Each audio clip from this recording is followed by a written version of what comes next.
Yeah, I mean, we like everyone to draw their own message from it, but I think we started with the idea of love and, like, the different sides of love, whether it's, beautiful or painful or boring or exciting, and what does that look like on the runway.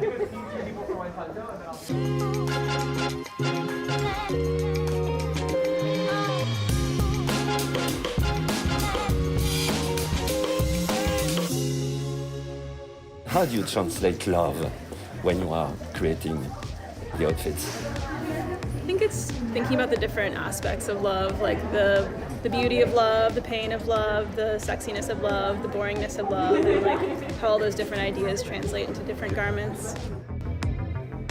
New York duo Vaquera has found inspiration in the iconic black jumpsuit worn by Maggie Cheung in the 1996 cult classic Irma Vep, directed by Olivier Assayas.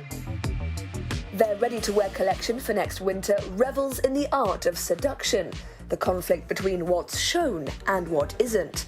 And designer Victor Weinsanto also extends his talents to bespoke pieces, like this sensual corset-come-cape designed for Emily in Paris star Philippine Leroy-Beaulieu. He's really lovely.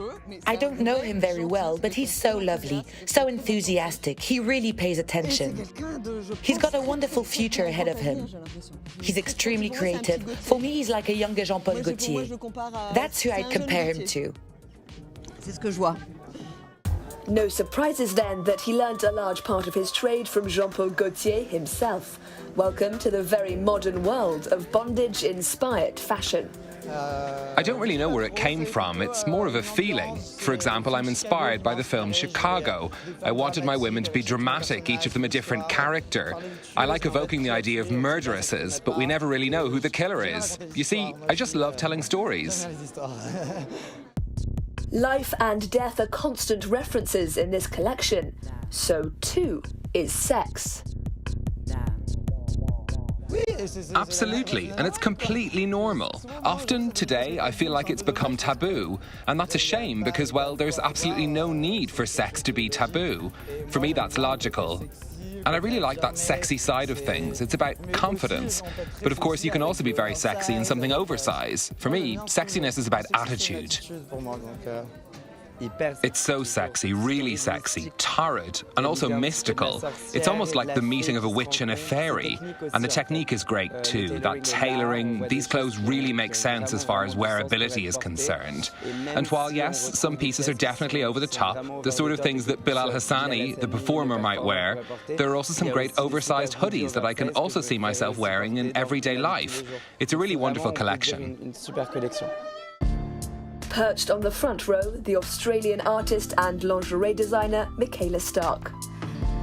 I think it was sexy. I think it was super sexy. It had the corsets, it had the really tight-fitting clothes. There was one outfit that was all see-through, and then it had like this feather going around the body.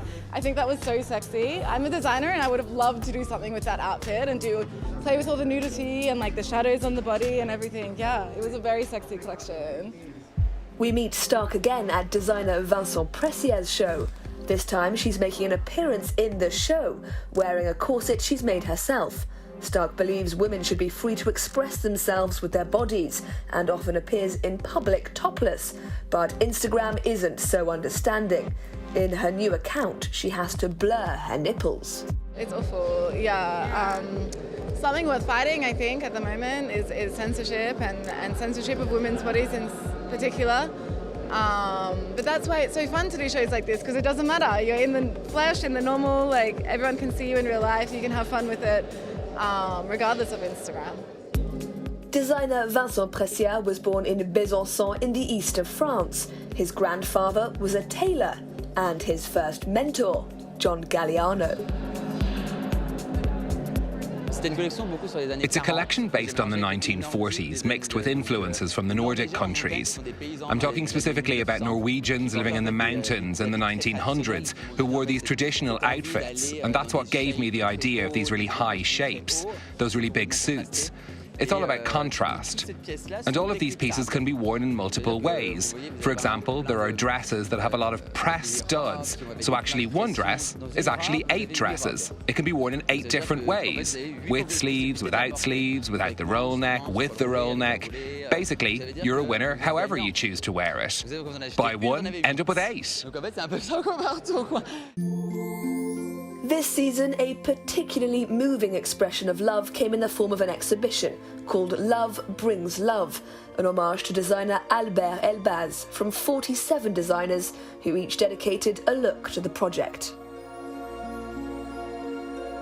It's rare to see exhibitions or cultural events that are really vehicles for specific values. We share knowledge, information, stories, but we don't tend to focus on values. With this exhibition, even if it might seem a little naive on our part, we wanted to convey the values of love, generosity and brotherhood, which are the values celebrated by Alber Elbaz throughout his life. And this is an opportunity for designers to come together and speak about it.